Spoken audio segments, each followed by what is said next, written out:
everyone. My name is Lee Constable. I'll be your MC for this evening. But before we begin, we need to start at the most important bit, which is me inviting Serena Williams, who's a local emerging elder of the Ngunnawal people, and she's also a proud Wiradjuri woman as well, to the stage. Please welcome Serena Williams.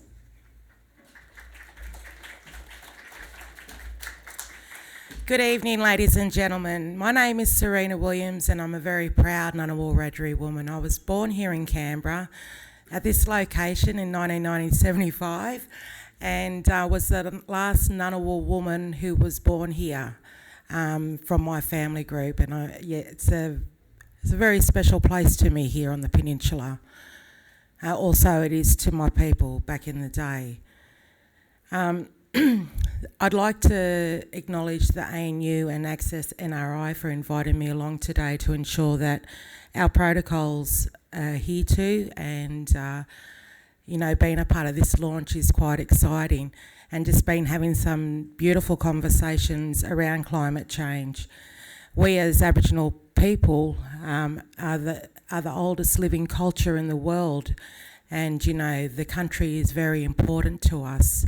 I'm a bit of a very proud sovereign woman too, and happy to stand up in the front line and fight for my country. I've flown all over nationally around Australia and, into remote communities, and have been quite saddened when I see Mother Earth and I see little holes dug into her, and it's something that you can't put a Band-Aid on and fix. And so it excites me that, we're going to see a way forward. Our people had the oldest technology in the world, and it still exists today with our backfire burning and me understanding the stars and the sun, here on country and Wiradjuri country. But without further ado, I'd love to acknowledge my elders past, present and future. I'd like to acknowledge all Aboriginal and Torres Strait Islander people, and excited about Aboriginal and Torres Strait Islander people being a part of this in the future. But also I'd like to acknowledge everyone that's here and all people that have partnered to make this happen. We've got some great mindsets and great ways forward, and I wish this all the best, because our future does matter, our youth does matter. I'd like to welcome you here to Ngunnawal country. Yeramura is hello, come in. I'll sweep the pathways for you as you leave your footprints here on my beautiful Ngunnawal country. Najan, the water of the Auroral Gudjunbi, Murrumbidgee and the Molonglo, to cleanse you of bad demons and omens. Mullian is our totem, the wedge-tailed eagle. She will guide and oversee you and protect you through this journey. Welcome to country, welcome to beautiful Ngunnawal country. Thank you very much.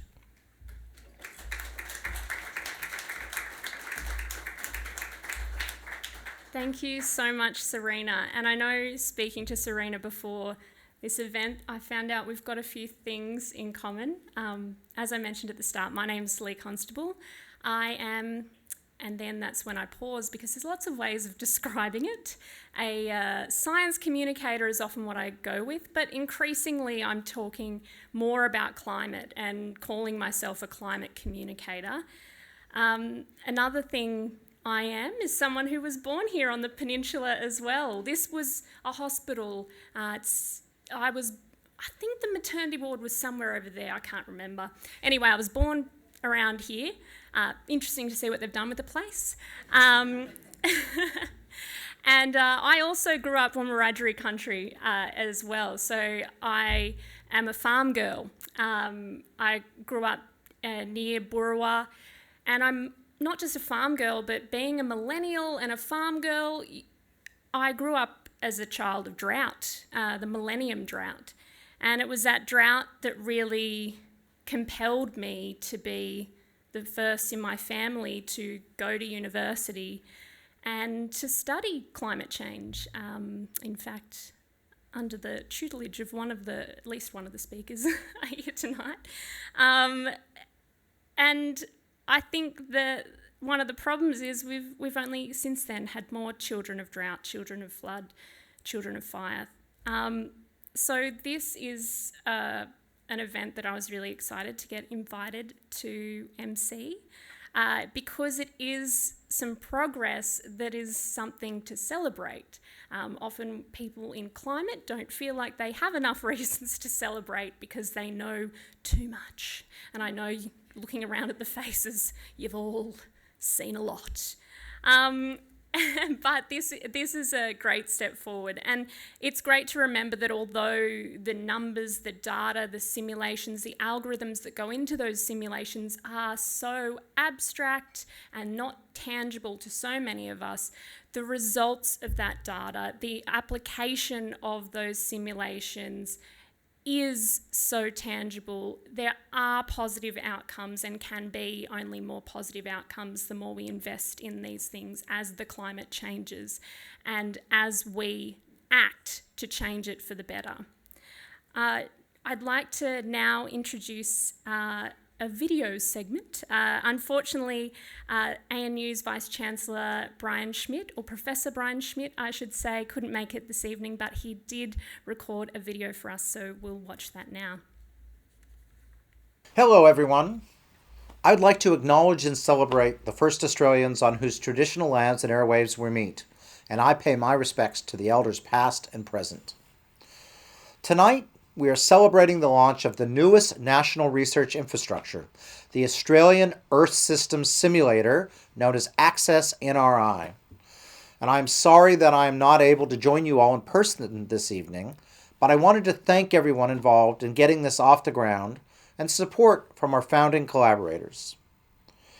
ANU is very pleased to host this vital infrastructure on our campus, and we look forward to seeing the new facility support Australia's rapidly growing requirement for accurate weather, climate, and Earth system simulations. ACCESS-NRI joins 10 other national research infrastructures, which are either hosted here or have facilities at ANU. And these include the National Computational Infrastructure Supercomputer and the Australian Plant Phenomics Facility. This new facility is important for climate modeling across Australia and will play a pivotal role in helping us understand and respond to the challenge of climate change. Modeling past and future climate, weather, and Earth systems is one of the most powerful tools scientists have available to understand the future of weather and climate variability, as well as its trends and consequences for Australia's national well-being.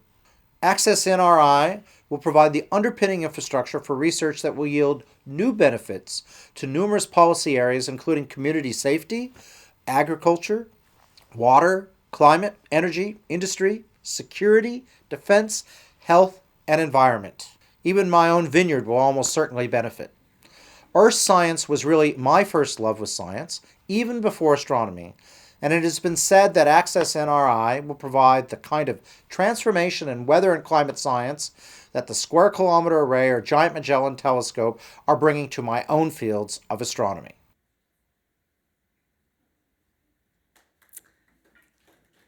Yeah. Thank you, virtual Professor Brian Schmidt. And speaking of virtual, I should also acknowledge that we have some virtual audience members here as well. We are streaming into Zoom, so hello to everyone in the Zoom room. Looking at you down the barrel there. It's great that we could do this hybrid event so that everyone could be here in whatever way they were able. The next person I will introduce is Dan Donegan from NCRIS, or NCRIS as we like to call it. Please welcome to the stage, Dan.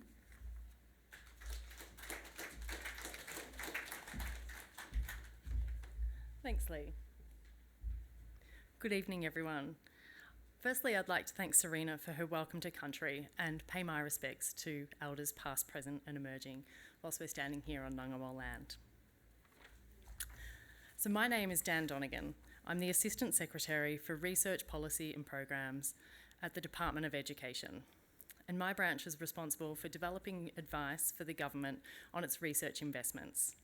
This includes the 2018 and 2020 Research Infrastructure Investment Plans, which provided advice to the then government on the funding to transition Access to an openly accessible national research infrastructure, ACCESS-NRI. And we've also developed the 2021 National Research Infrastructure Roadmap, which will set the direction for the government's future investments.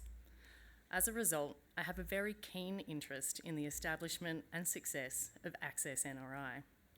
And given its history and its potential, I don't think I'm alone in holding that interest. It will be shared by many of the organisations, many individuals that have been part of Access's journey to date. I would like to recognise the many hard years that went into the development of the Australian Community Climate and Earth System Simulator, ACCESS. ACCESS has provided the primary climate modelling capability, and this work has paved the way for the government's recognition and $7.6 million worth of funding under the ACCESS to create ACCESS-NRI. This funding came at a very challenging time. As you know, gone through a period of pandemic, COVID, just a little thing, but very hard to establish a new research infrastructure to recruit the people that we need to make sure that this is a strong research infrastructure. And so we look forward to working with Professors Robert Owens, the Board Chair, and Andy Hogg, Executive Director, and ANU as the host institution of ACCESS-NRI. ACCESS-NRI is a critical piece of infrastructure in its own right, and the broad goals set out for the 2020 Research Infrastructure Investment Plan remain very relevant to today. Accelerating research to support policymakers, navigating and managing the risks and opportunity for climate change, and establishing new research through improved data and data linkage. I look forward to seeing ACCESS-NRI develop as part of the ACCESS network and collaborating with the many other projects in the network. One of the greatest things about the ACCESS projects is that they are a true network and their willingness to work together with researchers on research questions that they have in common. ACCESS-NRI is among the priority projects that will support the implementation of the 2021 National Research Infrastructure Roadmap. Earlier this year, the then government announced $900 million in basic operating funding for all ACCESS projects over the next 5 years. This funding will support ACCESS-NRI in its operations through to 30 June 2028. Along with other ACCESS projects, ACCESS-NRI will play a key role in the step change to provide accessible, world-leading environmental and climate infrastructure to address unprecedented challenges due to changes in our climate and environment. There are 4 other step change areas, which include investment in national digital research infrastructure, synthetic biology research infrastructure, translation research infrastructure, and scoping some work to take a national approach to collections. How to address these step changes and balance support across them is a key government decision, and my branch is beginning to work with government on these important decisions. But tonight is not about ACCESS and the next stage of ACCESS investment. It's about ACCESS and their dedication to building an excellent research infrastructure. And so with that, I'll hand back to Lee.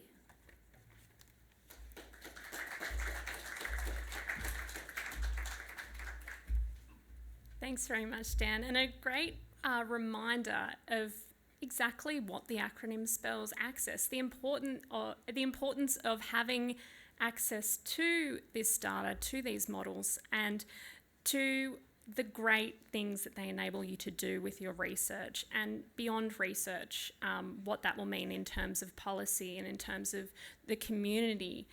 I think there might be some politicians in the room, if they're listening. Anyway, let's mention that word again, policy, because it is so important that we continue to invest in the types of research that really are fundamental to what we do. We've heard mention from Brian of all different industries, farming, of course, being one that I'm intensely interested in when it comes to trying to predict your risk from year to year, and the difficulties of that on the ground are something that cannot be underestimated.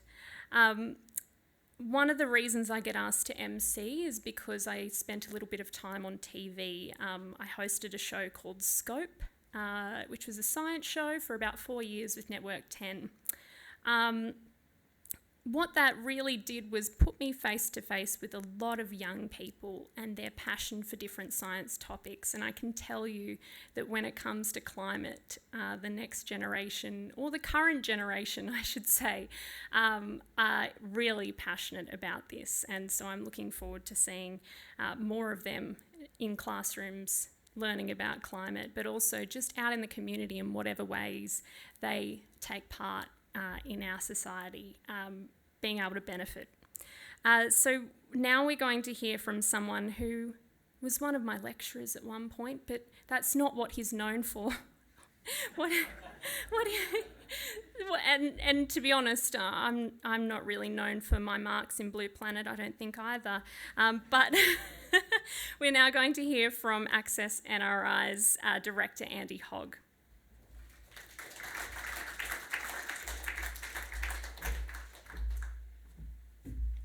Thank you, Lee, and thank you everyone for coming along today. It's great to see so many of you here and some of you online, particularly if there are some people abroad who are joining from the Met Office or some of our overseas partners. Welcome. I'm going to start by saying a few words about ACCESS-NRI and, in fact, about Access itself. So I think a lot of you in the room know what Access is, or you may think you know what Access is, but I wanted to give you my take. So I wouldn't call Access a model. It's certainly not a single model, but I'd like to suggest that we call Access a framework. And this framework is made up of model components such as the atmospheric model, the land biosphere, the ocean, the sea ice, etc. And together, all of these individual components are coupled together into model configurations that allow us to predict weather, climate, and the future of the Earth system, and perhaps the past Earth system as well. So an important aspect of these component models, is that each of these component models are actually constructed not from statistics, but of physical laws. So if they were statistical models, then they would be solely based on the experience that we've had on Earth so far, and extrapolating outside those conditions would be somewhat limited. Because they're physical models, they're based on physics such as turbulence, radiation, they're based on chemistry. These models can extrapolate beyond our recent experience, and you don't really need me to tell you that extrapolating beyond our recent experience is going to be important when we're predicting the future of climate change. So the ACCESS-NRI, the Access framework, also takes component models from a bunch of different disciplines. So by its very nature, I think ACCESS-NRI will have to be interdisciplinary. And it combines a really broad and diverse range of sciences and computer sciences. And we've heard a lot about this breadth and diversity this week at a community workshop, which some of you have been at, and we've explored the ways we're going to bring this community together. So the Access community, I would say, has quite a long history. It was initially really a joint venture between CSIRO and the Bureau of Meteorology. And for many years it was steered by those organisations with some input from the universities. But I guess to some extent this model had some problems, and a lot of people recognised that a centralised research infrastructure facility would be more suitable for something like a national modelling framework. And a lot of people worked really hard to bring this to fruition, and some of them are here tonight, and I just wanted to give a bit of a shout out to some of those people. So one of those standing at the back, slightly hidden by the spotlight, is Greg Ayres, who actually led the scoping study, which thank you, Greg, which funded led to the funding of ACCESS-NRI. There's a couple of other members of that committee here tonight, Andy Pittman and Helen Clue, and perhaps Ben Evans or Al Usher might also be here. Also, Peter May and Taz Van Ommen were on that committee, and that committee put together the blueprint which we're working to begin ACCESS-NRI. I'd also like to acknowledge Richard Coleman, who was appointed by ANU as the interim director, and actually really got things moving with ACCESS-NRI before I came on board. And he was ably helped by Dale Holland, who is also in the room. And Dale is, there he is, wearing a nice tie. And Dale was really responsible for getting a lot of things off the ground in the early days of ACCESS-NRI. When ACCESS-NRI was on the way, and we all knew it was coming, there was actually a bit of a void in the governance of Access, and there was a sort of self-nominated committee called the Access Oversight Committee who filled that void. I won't read out all the members of that, but in the absence of an official governance mechanism, that volunteer committee, I think, did a lot to keep Access as a community model on its tracks. And I'd like to finish tonight by talking a little bit more about community-driven science. And to give you a bit of context, I guess I'd say when I was a young PhD student, I had perhaps a stereotypical, perhaps a naive viewpoint that science was something that individuals went and did in their own offices. And to some extent, this viewpoint is still true. You know, university researchers, I guess, are rewarded for how much money they can bring into their personal group, how many students they can bring in, how many courses they can teach, and basically, you know, the little empire that they can build around them. But in my experience, the most productive and often the most rewarding and satisfying types of research is research that is done as a collective community effort. And this community-driven mode of science is something that's been advocated by the open source software community.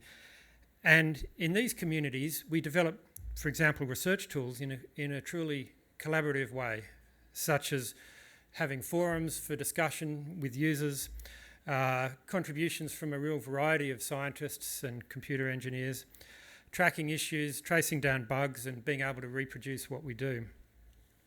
And one of the reasons why this mode of science, I think, is so successful is because when one researcher or one software engineer makes a change to a code, then everyone benefits. And when one bug is tracked down, everyone benefits from that bug fix.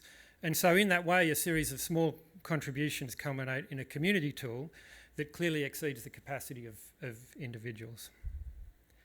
And so my vision for ACCESS-NRI is that we work really hard as a community to foster an open source and an open development model where we can contribute to the Australian Earth system modelling space, and that this community can broaden and deepen its impact and thereby address research questions which are already beyond the imagination of our current scientists. And I hope there's many in this room who are going to join us on this journey. And once again, thank you for coming along tonight. Thank you.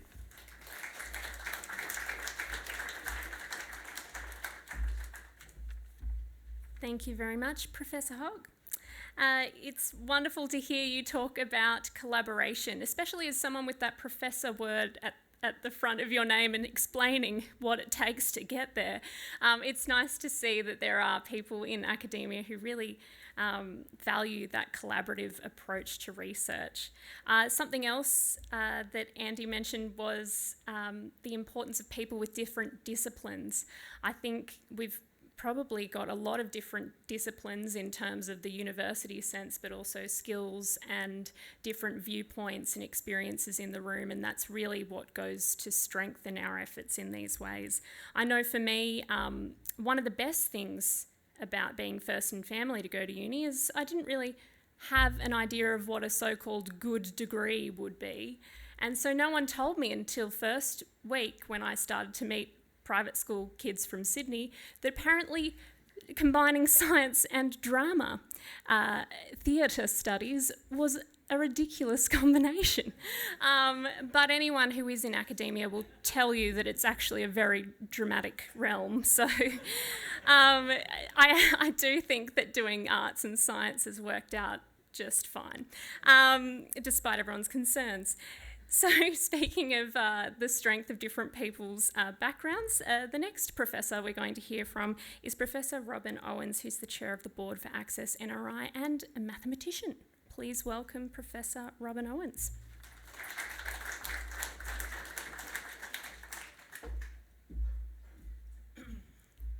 Thank you, Lee.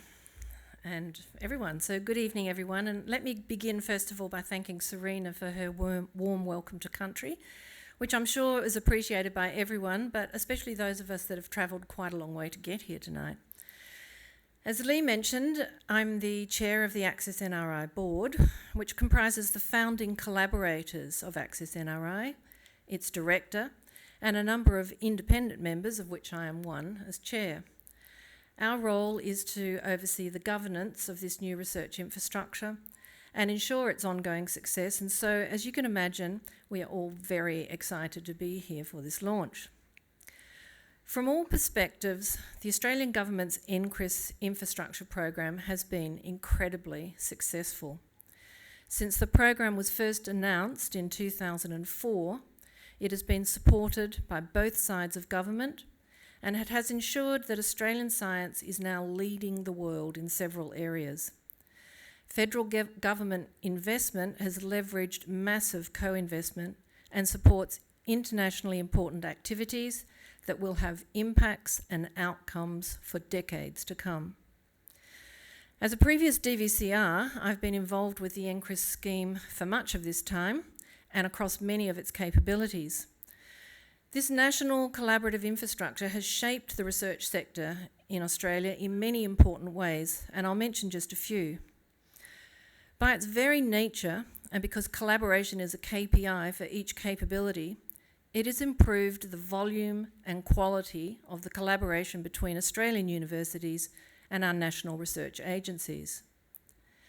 Investment in our national infrastructure has focused in areas where it can have the biggest impact, and this has improved collaborations with the international research community and cemented the importance of Australian data and the Australian research capability in the global community. Obviously, though, investment is not unbounded, and so the various research communities have been driven to focus on where investment has the greatest impact. Communities have come together to build strategic plans, to advance their disciplines, and this collective effort has achieved research outcomes that would never have been possible by individual efforts, as Andy mentioned. The emerging picture of Australian research is that it has matured, it is sophisticated, and it is seen as a valuable, equal, and often leading partner in international endeavours. And more recently, we've even seen improved collaboration with industry partners keen for research and innovation to keep them competitive on the global scale. So now, after almost 20 years, the Australian research community has a research infrastructure environment that is the envy of many other nations. While much of the initial investment was in instrumentation and physical infrastructure, and this continues to be of importance, of course, research communities have increasingly realised the importance of the data that have been generated from this NCRIS investment. And with a focus on FAIR principles, including importantly data reusability, this firmly positions data, code and data pipelines at the heart of our national research infrastructure. ACCESS-NRI is a timely and important addition to the nation's e-research capabilities, leveraging critical benefits from the existing family of e-research capabilities and seeking to collaborate across platforms where Earth systems, climate and weather impact on the problems facing humanity. So I'm very excited by this initiative, and I'm sure that by working together we can achieve the outcomes that the Australian community entrusts to its researchers. I'd like to finish by thanking Andy and his team for all the work that they've put into organising the community workshop over the past couple of days, and especially this evening's launch, which I hope you will all enjoy. Thank you very much.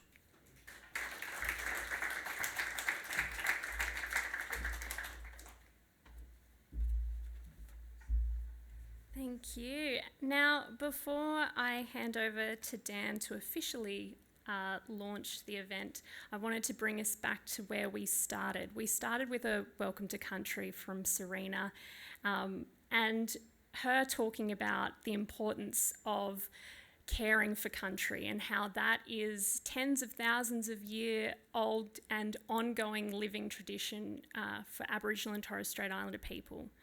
And I also want to bring up the next generation. I don't think we have maybe even one Gen Z person here. If you're here, just yell out, don't be afraid. Yes! We've got a couple. Hello. So I did want to also bring up the next generation and the fact that, you know, as I grew up and was going through the Millennium Drought, people would talk about the problems that were happening with climate change and say to me, that's for your generation to fix. And, you know, it's a bit late if my generation has to fix it.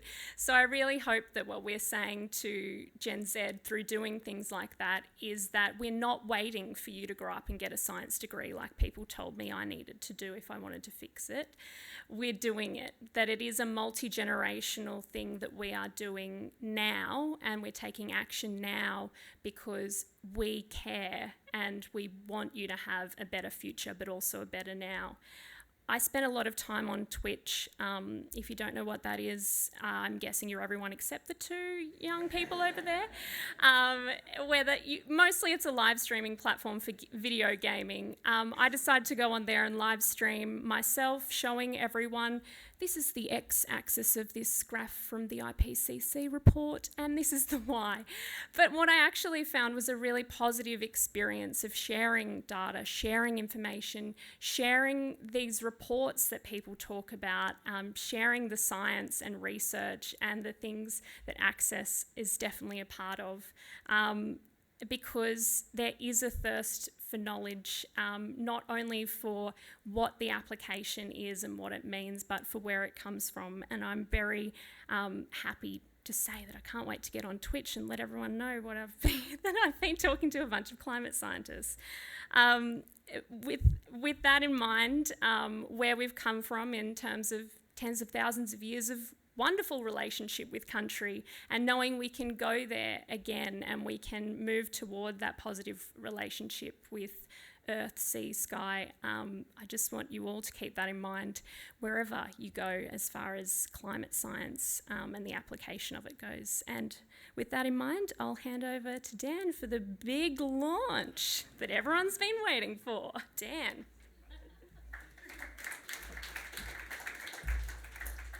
No pressure, although I don't feel like the pressure's on me. So the launch of ACCESS-NRI is the realisation of the Australian Government's commitment to providing Australian researchers with access to world-class research infrastructure. Thank you again to Professors Robin Owen and Andy Hogg, and to all of the current and previous contributors that are online and here in the room, who have worked so hard to develop that initial proposal and getting access to where it is now. I now officially launch ACCESS-NRI.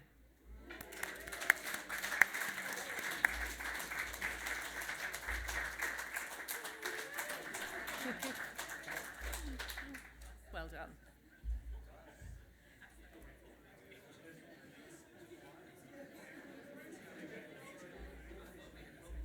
That was it, everyone. Thanks so much, and please do stick around, mingle, talk, and enjoy the canapes and drinks. Thank you very much.